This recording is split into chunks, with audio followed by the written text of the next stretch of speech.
राजस्थान के रेगिस्तान में छुपा है एक ऐसा गांव जो आज भी अपने रहस्यों को समेटे हुए है। कुलधरा, एक नाम जो सुनते ही रोंगटे खड़े हो जाते हैं। ये कहानी है उस गांव की जो एक रात में अचानक खाली हो गया था और आज तक कोई नहीं जानता कि वहां के लोग कहां गए। जैसलमेर से 17 किलोमीटर दूर थार रेगिस्तान की सुनहरी रेत में दबा है कुलधरा। 13वीं सदी में पालीवाल ब्राह्मणों ने इस गांव को बसाया था। ये लोग सिर्फ पंडित नहीं थे, बल्कि कुशल व्यापारी, किसान और साहूकार भी थे। रेगिस्तान में भी ये लोग हरी भरी फसलें उगाते थे। उनकी मेहनत और बुद्धि से कुलधरा एक समृद्ध गांव बन गया था। पालीवाल ब्राह्मण अपनी संस्कृति और परंपराओं के लिए जाने जाते थे। वे शिक्षा को बहुत महत्व देते थे। लड़कों को छोटी उम्र में ही गुरुकुल भेजा जाता था, जहां वो संस्कृत, गणित और ज्योतिष सीखते थे। उनके घरों में कला और संगीत का माहौल होता था। मंदिरों की दीवारों पर बारीक नक्काशी और चित्रकारी देखने को मिलती थी।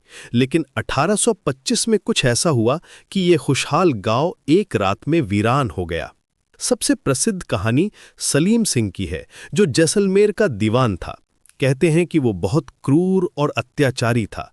एक दिन उसकी नज़र गांव के मुखिया की बेटी पर पड़ी। वो उसकी सुंदरता पर मोहित हो गया और उससे शादी करने की जिद करने लगा। गांव वालों ने साफ मना कर दिया। उनके लिए ये उनकी मर्यादा और सम्मान का सवाल था। सलीम सिंह को ये बात बर्दाश्त नहीं हुई। उसने धमकी दी कि अगर लड़की उसे नहीं मिली तो वो पूरे गांव पर भारी टैक्स लगाएगा और सभी को तबाह कर देगा। गांव के बुजुर्गों ने सभा बुलाई। रात भर चर्चा चली।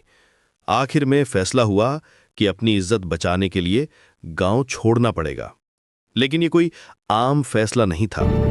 कहते हैं कि उस रात न सिर्फ कुलधरा बल्कि आसपास के 83 गांव के लोग भी अपने घर छोड़कर चले गए थे। सबसे हैरान करने वाली बात यह है कि इतने सारे लोग एक रात में कैसे गायब हो गए। कोई निशान नहीं मिला, कोई सुराग नहीं मिला।